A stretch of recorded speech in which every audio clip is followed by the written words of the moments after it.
ওরে বাবা কি ঠান্ডা রে। ওরে অভি মেরে ফেলবি নাকি রে?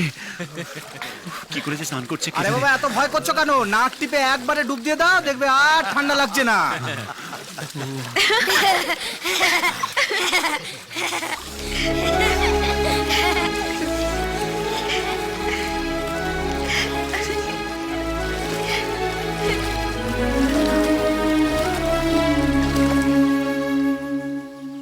না না না না না,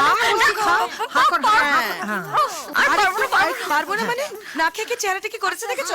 পেটটা পুরো ভরে গেছে, বিশ্বাস করো। মাসিমা কিছু বলবে? অভি অভি তো মাঠে গেছে সবার সঙ্গে, তুমি যাওনি? না আসলে স্নান করে এসে একটু ঘুমিয়ে পড়েছিলাম। ও, রামুকে বলো ও তোমাকে নিয়ে যাবে। ঠিক আছে। নেহা কর, খা। না আবার এক কথা, পারবো না। খেতে হবে, খা খা বলছি।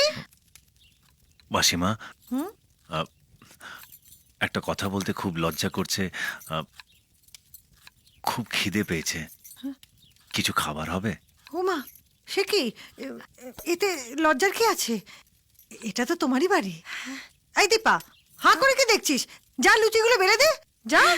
এই বেচারা খিদে পেয়েছে, যা ওর খাবারটা বেড়ে দে, যা যা যা। এসো বাবা, ভেতরে এসো। কি রে, তুই চুপ করে বসে আছিস কেন? বাড়ির অতিথিদের সেবা যত্ন করতে ভুলে গেছিস? যা।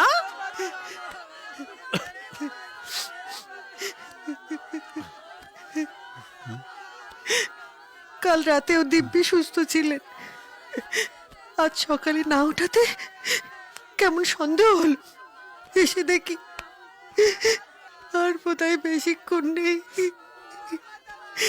অভির বিয়েটা দেখে যাওয়ার খুব ইচ্ছে ছিল। ডাক্তারবাবু, উনি তো এখনো বেঁচে আছেন, আপনি কিছু একটা করুন। আমি যথাসাধ্য চেষ্টা করেছি, রুগীর নিজেরই বাঁচার ইচ্ছা নেই তো কে কি করবে বলুন? কর্তামা চালের পায়েস খেতে ভীষণ ভালোবাসতেন, যাওয়ার আগে একটু মুখে দাও বৌমা।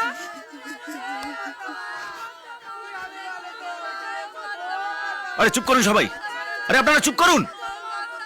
রুগী এখনো বেঁচে আছে আর আপনারা সবাই ভিড় করে মলা কান্না কাটছেন কেন? বেরিয়ে যান এখান থেকে, যান। ডাক্তারবাবু, এদের যেতে বলুন না। রুগীর ঘরে এত ভিড় করে বসে থাকলে এমনি দম বন্ধ হয়ে মারা যাবে। ঘরটা খালি করুন তো প্লিজ, বাইরে যান।